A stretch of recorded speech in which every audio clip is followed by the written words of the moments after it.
This episode is brought to you by GRIZZLY, purveyors of fine machinery since 1983. Right now you can save 10% on select machines using media code 4eyes10. Link to full details in the description. Well, it finally happened. I'm branching out and working with a material that isn't wood. Leather to be more specific. Wait a minute. Branching out away from wood? Isn't that ironic? Don't you think?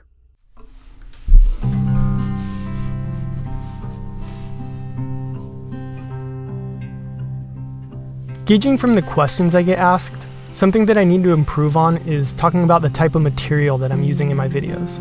So this is 6/4 walnut. Well, just walnut technically. The 6/4 is just jargon, meaning that it's 1.5 inches thick. This piece was actually left over from another project and it had already been joined, so I skipped that step and took it straight over to the planer to bring it down to its finished thickness, which is just a bit over 1 inch. After that, I actually did take it back over to the joiner because I wanted to put one good edge on it before I started cutting it on the table saw. If you're wondering who those other two people are in this shot, those are my friends and fellow YouTubers Evan and Caitlin. I'll throw a link to their channel below, so check it out. Anyhow, neither of them had ever used a joiner before, so I thought I'd give them a chance to try it out. So first up on the joiner was Caitlin, and now you can see how good my teaching was. I didn't even show her how hard you're supposed to push a start button. Hey, do you guys remember those Country Crock commercials? Anyhow, after a little more explaining, she made her first pass and came out perfect. Next, Evan made his cut and it was every bit as good.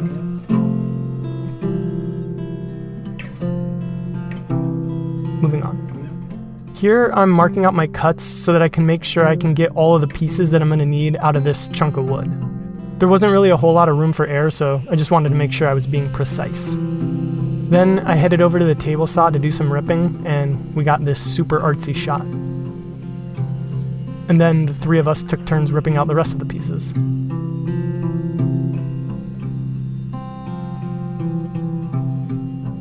Then it was back to the marking board so I could draw all the lines for the angled cuts I was going to make on the legs and the rails. If I'm being honest, as it pertains to my performance in marking everything out, it wasn't great. Let's just call it good.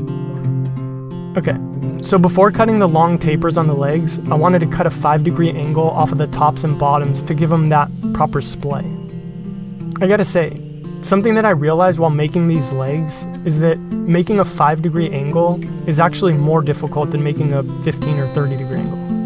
Not technically, but it's just so subtle that sometimes it's actually hard to see in the moment. And the likelihood of you mixing up a piece or cutting it backwards is just a lot higher. It actually happened to us while cutting the tapers, but thankfully it was salvageable. Speaking of the tapers, here we are cutting them. The mistake actually didn't get caught on tape, so you just have to take my word for it when I tell you that I am, in fact, a nincompoop. After the legs were shaped, I cut the rails to length and left them with a 5-degree angle on either end to match the legs.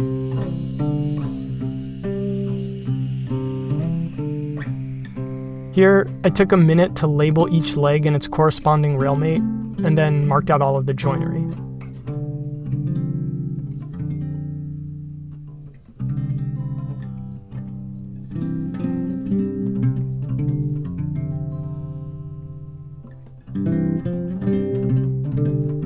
If this is your first time to my channel, welcome. If you like what you're seeing, go ahead and hit that subscribe button. Thanks. Next, I set up the dado blade, and then went about cutting the 8 required half laps needed to assemble the legs of the stool. Neither Evan nor Caitlin had ever used a dado blade before, so again we just took turns.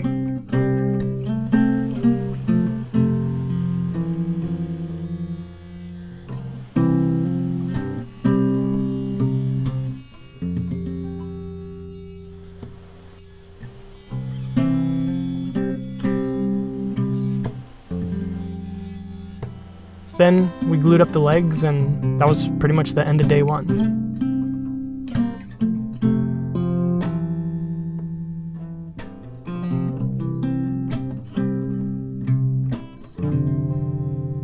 Well, not before we got a little hot Mario Kart action in.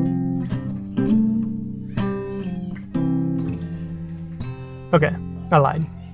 That actually wasn't the end of day 1. Later that night, I went back out and sanded the legs and rails to get everything nice and flush.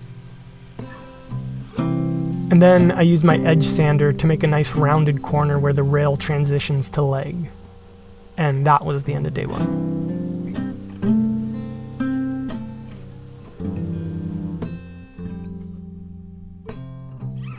So the next morning I got up bright and early, and then waited around for about 4 hours before I fired up any power tools, because I'm considerate like that, and then got to work on the stretchers. In total there's going to be 4, 2 on either side.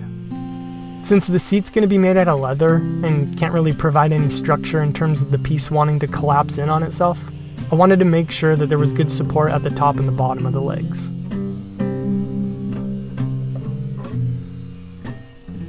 After I ripped all 4, I cross-cut them to their finished lengths and then cut in some dominoes so that I could attach everything.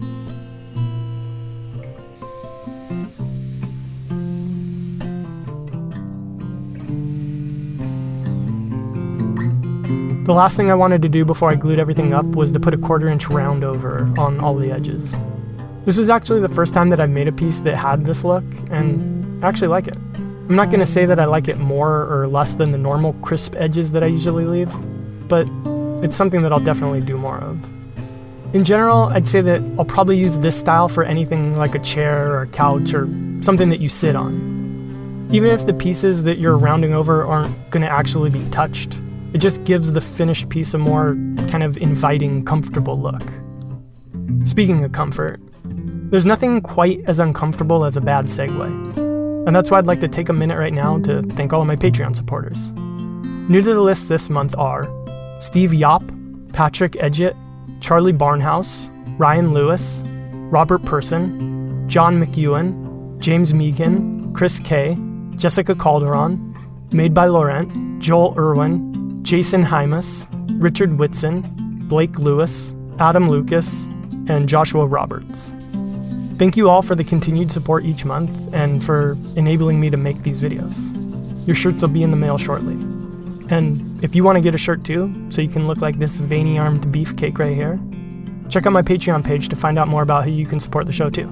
There's a link in the description, so check it out. And as always, no pressure. Alright, so with the structure done and out of the way, I could turn my attention to the leather seat.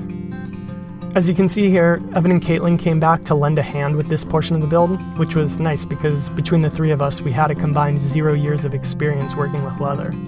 So this was officially a case of the blind leading the blind. Luckily though, working with leather was actually quite a bit easier than I feared it might be. I also think it probably helps when you're playing with house money. This entire hide was sent to me by my podcast mate Ben Ueda, link to Modern Maker Podcast below, via Tandy Leather. So I figured worst case scenario, I ruin an afternoon. Anyhow, after we had it all unfolded, we started marking out and cutting a couple of oversized pieces that we'd use to sling between the frame. The leather's pretty easy to work with in terms of cutting it out. You can definitely use tools that are quite a bit cheaper than what's needed for wood. And I think we probably did this quite a bit more methodically than was actually necessary. We really could have just kind of cut them out willy-nilly and then refined later, but, well, this was the first time trying, so I think we're just kind of overthinking things. The reason that you saw us cutting out 2 pieces is because the leather that I'm using is pretty thin. I researched it a bit and was worried that it could end up ripping when somebody sat on the stool, so I wanted to double it up. In order to do that, we just laminated 2 pieces together using a spray-on contact cement. Those little gray strips you see are called nylon webbing. Apparently leather is pretty stretchable, but nylon webbing isn't. So if you attach a few strips, it reinforces everything and prevents it from stretching.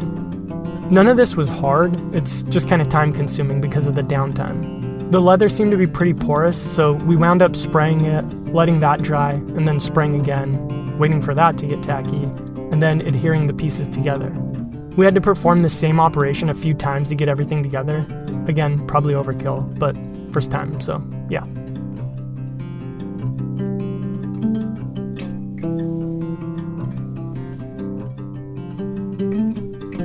Once it was all dry, we trimmed the leather to its final size, and then we could start wrapping it around the stool.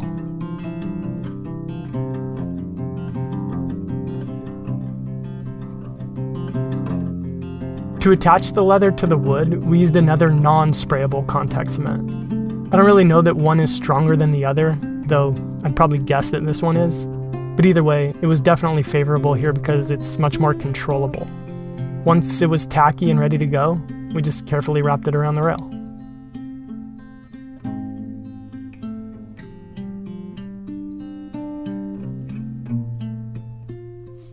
Then, once it was set up, I came back and installed a few upholstery nails to reinforce everything. By the way, you'll notice that you can actually see the shape of the nylon webbing through the leather. We kind of figured that that might happen, so we were really methodical about where we placed the strips and made sure that they were symmetrical. I don't really mind that you can see them, and I actually kind of like the way that they look. I feel like it gives a little extra texture or dimension to the leather. Anyhow, so then we attached it to the other side, and that was pretty much it.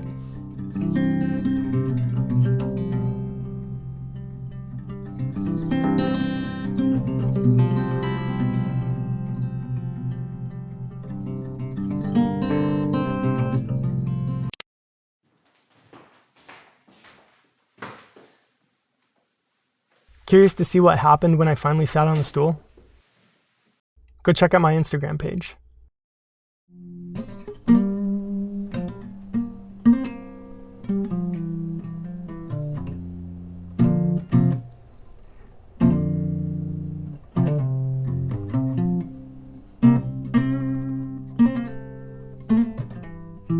I think the best thing about working with new materials is that they can change your design perspective, especially as you get to know and understand them better. The goal going in really should be to let the material dictate, or at least suggest, the way that you utilize it, as opposed to just trying to shoehorn it into whatever it is that you're already doing. At least in theory, that's the way that I'd like to use new materials. But I have to admit, when your focus is on making YouTube videos, and you feel an obligation to get content out at certain intervals, it does disrupt that ideal relationship a bit. But I don't think it needs to kill it. So I hope I can keep working with leather and incorporate other materials, and I hope that the way that I utilize them is always evolving and improving. And I know with this one, I didn't really go out on too much of a limb, but hey, it was my first time, so cut me some slack. See what I did there? Went out on a limb to work with something other than wood? If that first one wasn't irony, certainly this one must be. Right, Alanis? Special thanks to GRIZZLY for sponsoring this episode. Check out foureyesfurniture.com/grizzly to see all of the machinery and how you can save 10% right now. See you next time.